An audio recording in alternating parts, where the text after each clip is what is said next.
Hi, my name is Aaron. I'm a polar explorer and professional traveler. Today I'm at a childhood home, and it definitely doesn't look like when I grew up here, at least for the year that I was here, to say the least. Wow. They say you can never go back. I would say that is absolutely true because this trailer park is abandoned. So when you think about those times that you had and those places that you were, I mean, I see stamps 1971. Nobody lives here. I just found my old schoolhouse. I'm going to check that out too. Man, that just blows me away. It's pretty fascinating to see that the rhythm and the pace of things can be so exciting and then go to absolute zero. So I'm going to explore this a little bit and show you what it's like.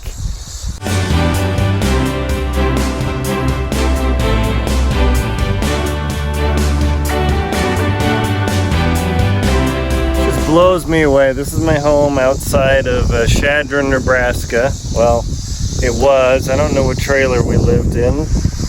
I can see some people here. This was in the 70s. This was a place to live. There was a school here.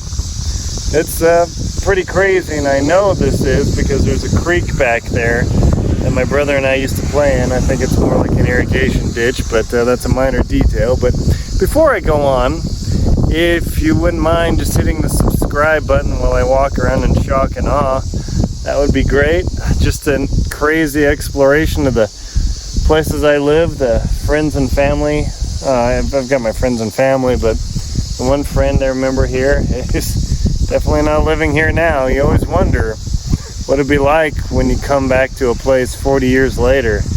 Man, of course, as a little kid, it was much bigger in my mind. I've got to watch out for snakes, so that's something to watch out for. But geez, this is crazy. Well, let's go exploring, and please remember to hit the subscribe button.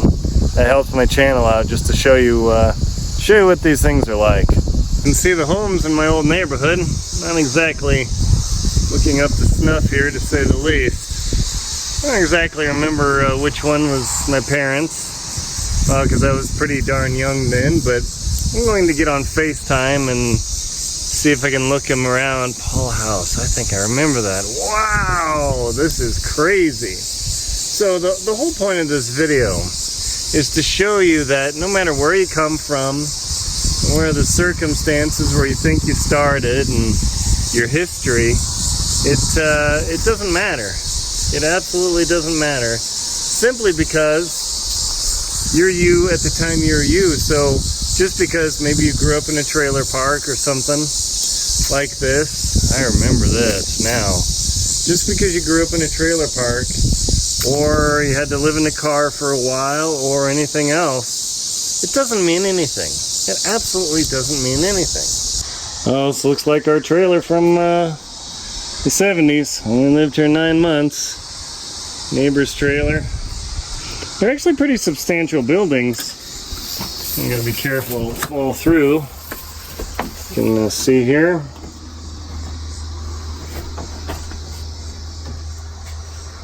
This bed. Large animal over there. That's not good.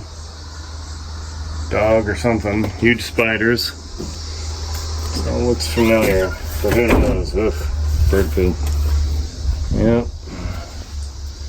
Bird nest in there. The toilet. This does look familiar. In the vaguest of terms. Try not to touch anything. This might have been my brother's and mine room. Wow. Just like that.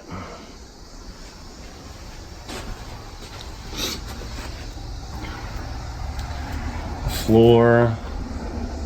Table from the late 80s, or no, probably 70s it looks like. Couches, ceiling that's collapsing. Got a little collapsed entryway. Yeah, that's gotta be it. And a little stove. Apparently the The chimney wasn't big enough, so the stove smoked up the place some. The oven, stove, kitchen sink, AC unit, because it's pretty toasty here. Scary refrigerator. You always wonder what happens when you're gonna open the refrigerator. So this is literally one of my homes now. Oh, got a mad wasp. It's pretty crazy to be in a place I lived 40 years ago. I'm in total disrepair. You know, it's got flypaper in here, but it's been broken down for probably 30 years and it's just slowly disintegrating. Well, they say you can't go home again, or you can't go back. I think I'd actually live in a tent in a field. It would be much cleaner. Much cleaner. This is crazy. Just give you an idea. You know, I spent, I guess, apparently 9 cold months in the Nebraska winter here. Well, my dad tried to make a living here before he moved back out, and that was it. It's weird. It's totally weird.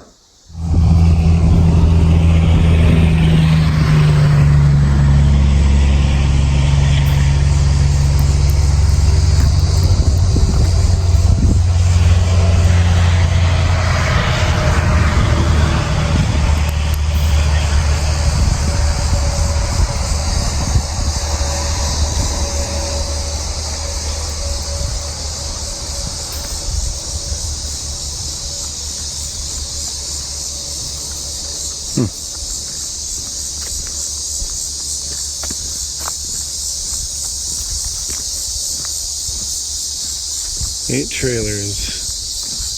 9,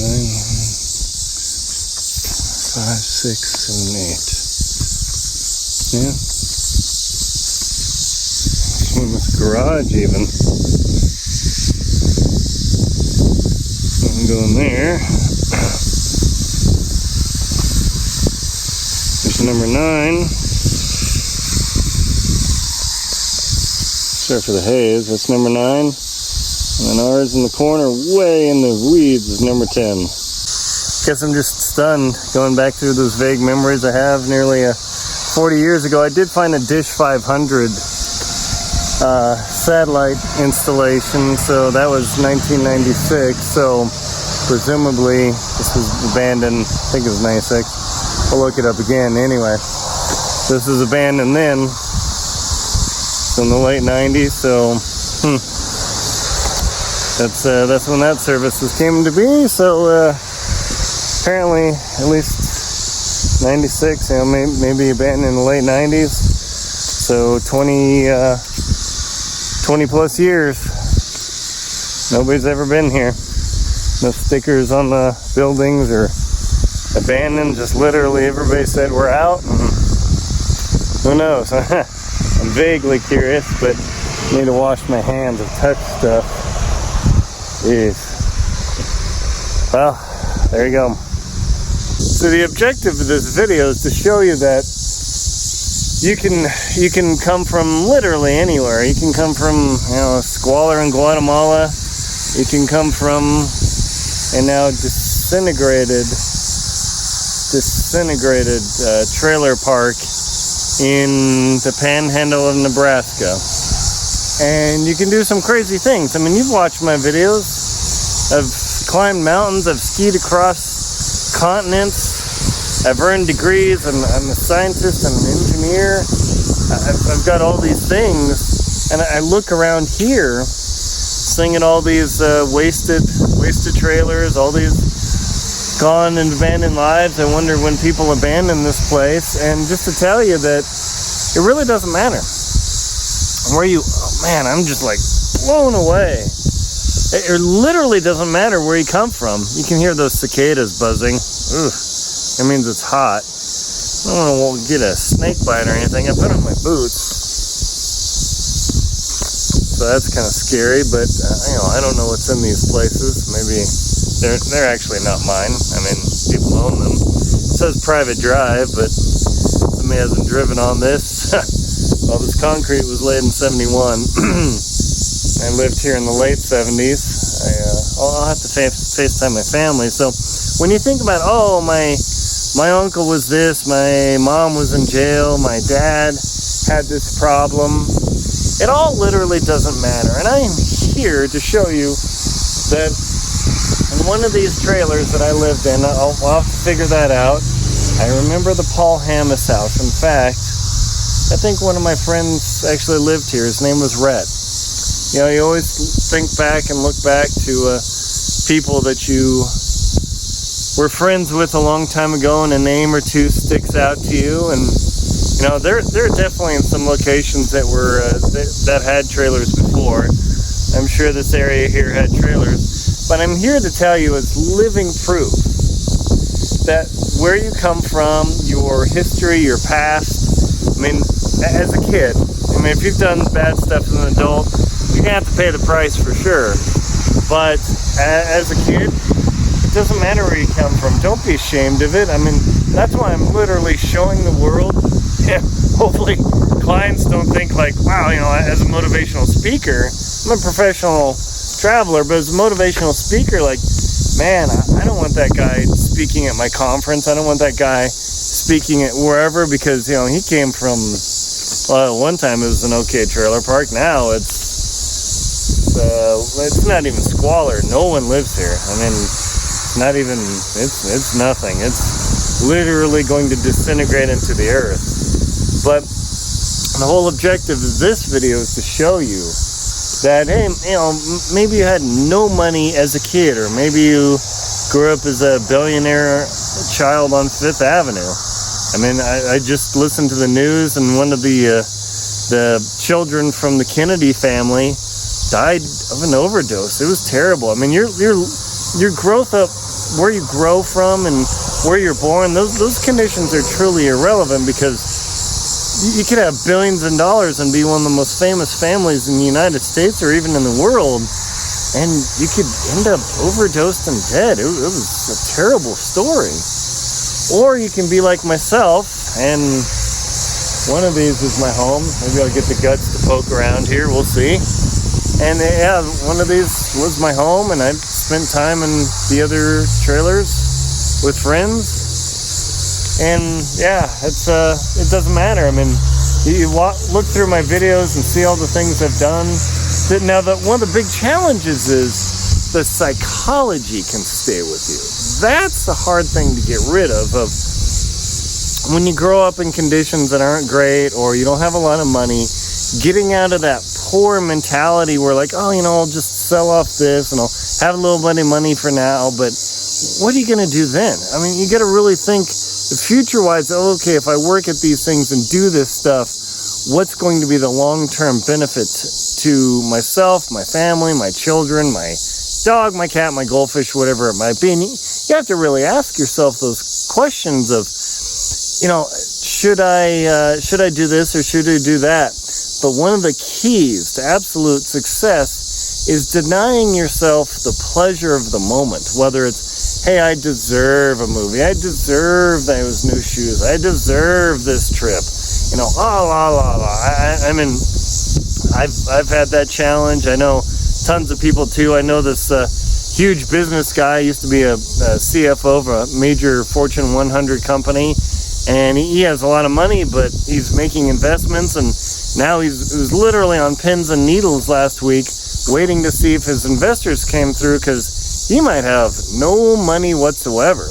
I know another motivational speaker who's on the cusp of pulling in, like, God, what's he pulling in? Probably $100,000 a month in video and ad revenue and speaking engagements. And just 7 or 8 years ago, the man was literally bankrupt. He and his wife came yay close to losing their house. Fortunately, they were able to have some friends help them, but they were literally like going to be living in their car, which was probably about to be repossessed too, because they were zeroed out. And he does very well for himself now. And so you always have to remember too that problematic circumstances can be transient and you can pass through them. But what is in your dome really, really matters, simply because how you think about your problems really determines how you get through your problem. So the old saying is, the problem really isn't the problem, it's your attitude about the problem that really is the problem. Sabe? Yeah, this really shocks me. I figured some people would still be sticking it out, living out here, and I'd pop by, drive through the neighborhood, they'd look at me, I'd look at them, I'd wave. They'd wave because this is Nebraska, people do that here. A lot of people in Wyoming, they wave too, which is pretty nice, but again, their attitude is everything about those sort of circumstances to show you that, just because maybe you drive a F-150 from like 1984 or something, or you have shirts that aren't so great or whatever, you're barely making rent.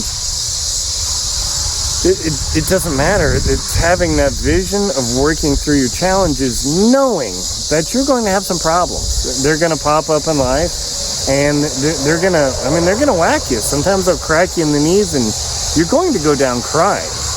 And my best quote for that is a Japanese quote. It's Nana Karobi Yaoki. Get knocked down 7 times, stand up 8. Just know that, you're going to get knocked down in life. I do some work for a guy who works for a multi-billionaire in the world, and he's pretty set, but all of a sudden his house had problems, and he was strapped for cash all of a sudden. So even though he and his wife do extremely well, all of a sudden this thing out of the blue, blam, like, oh my gosh, we're in trouble, we need to cut back on expenses. So knowing that you make the adjustments to your life, and the key is not to treat yourself to trips and trinkets and junk, because that whole retail therapy, you know where retail therapy lands you?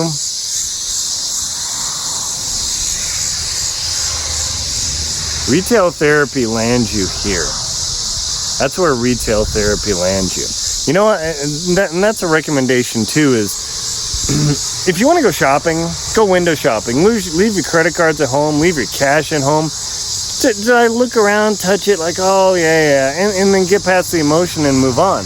But if you keep up that retail therapy, if you keep up that psychology of, I deserve it, I need it, it's important to me. No, that stuff isn't important. Look at these places that people lived. They thought, oh, I need this trinket, I need that trinket, it's important. Look now what happened. My family went through that. My parents are really good. They didn't buy much stuff. As a kid, it always kind of irritated me. Hopefully it's not too windy there. It really irritated me because, I want this toy, I want that toy. And as a kid, you're terribly selfish. But as an adult, hopefully you get past that and you think, it's not that expensive. It's $20 here, $20 there. You spreadsheet that stuff out. That can be $1,000 a year. You're buying on trinkety stuff and movies. Now, is it to say absolutely deny yourself, go Buddhist, wear sackcloth and walk around barefoot? No. You don't want to go totally nuts over this. But the key is, look at what we're doing. Be smart about it. Create a vision for yourself. Make a plan. Stick to the budget. And I know it's hard. I've blown my budget. I've done it. It's just human nature. But I've fallen off the horse. Let's get right back on the horse and get moving on. So, hope this gives you an idea of, one, where you come from literally doesn't matter, because it might be a trailer park that is not even kind of abandoned, but boy, this sucker's been abandoned. I don't know how long it takes to grow this tree, but we're talking a decade.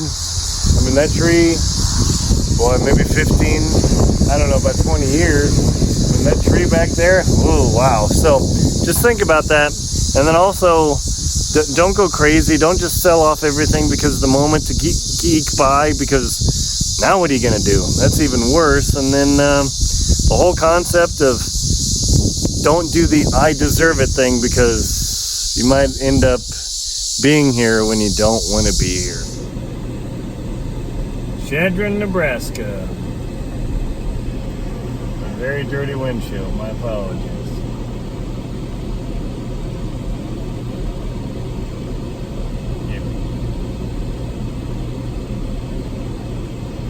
Yeah, downtown Chadron. Huh. Bookstore, check it out. Barbecue, theater, bank. Here's my old school, Alpha. There is a basement. We used to say grace in there. I think my classroom is in the corner. I can't get in, of course it's locked. But they only shut it a couple of years ago. All the kids go into town now. And we're coming up these steps. There's a flagpole here. It's a classic school. Yeah, we used to say grace in the morning, or for breakfast or lunch or whatever it was. Several classrooms up on the first floor. Of course, at that age, I didn't have a 5 o'clock shadow, that's for sure. But there was a one building schoolhouse, K through 3, 4 through 6, and 7 through 9. Then high school, you had to go into town for that. There was a basement in the building. I don't know how the doorway works over there. It goes down, you know. I was only here for 9 months, but way back when, under this building, I remember losing my first tooth. I was eating an orange or some such thing. Can't remember that well, but also we also used to say grace before every meal. So it's definitely a different time, a different place. Nowadays, you know, God forbid you should just mention God in some positive aspect, but hey, you know, that's how things are now. But yeah, I remember every time they would say a prayer before each meal. Just happy to have a place to be, and that basement also could serve as a tornado shelter, because being out here in the Midwest, it happens for sure. So it's been quite a wild ride to be able to come out here, check out these places, see where I once lived as a little boy. It's pretty crazy. I actually found my classroom. It's a corner classroom, kindergarten. Oh, just a junk heap now.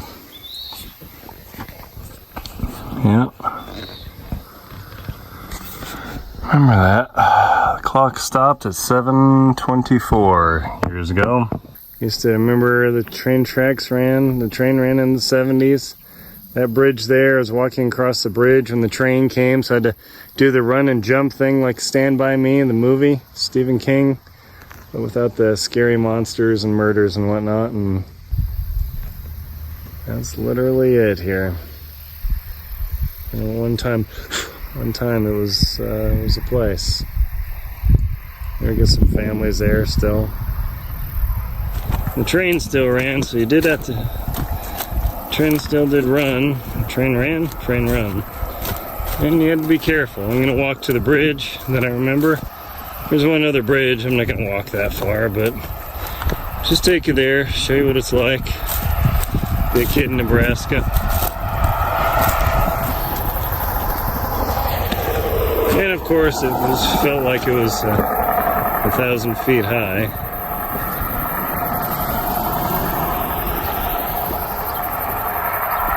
Still wouldn't want to fall down through it, but whatever. Means I still have to walk back too.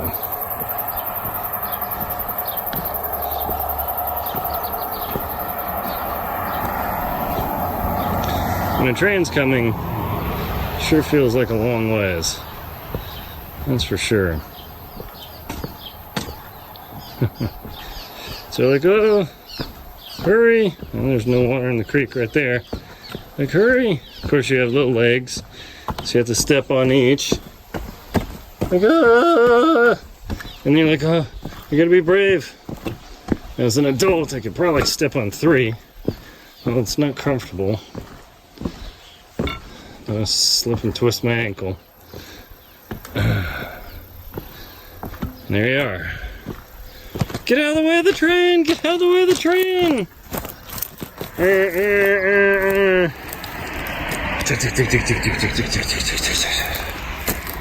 away it went. That was definitely my Stand By Me experience. Absolutely. My name is Aaron Linsdau. I'm a polar explorer and professional traveler and motivational speaker. Please like and comment on my video. Subscribe to the channel. Just hit the subscribe button if you wouldn't mind. You won't get deluged with emails or anything. It just helps support my channel so I continue to bring you material like this. Also, support me on Venmo, PayPal, and Patreon. Thank you very much for watching.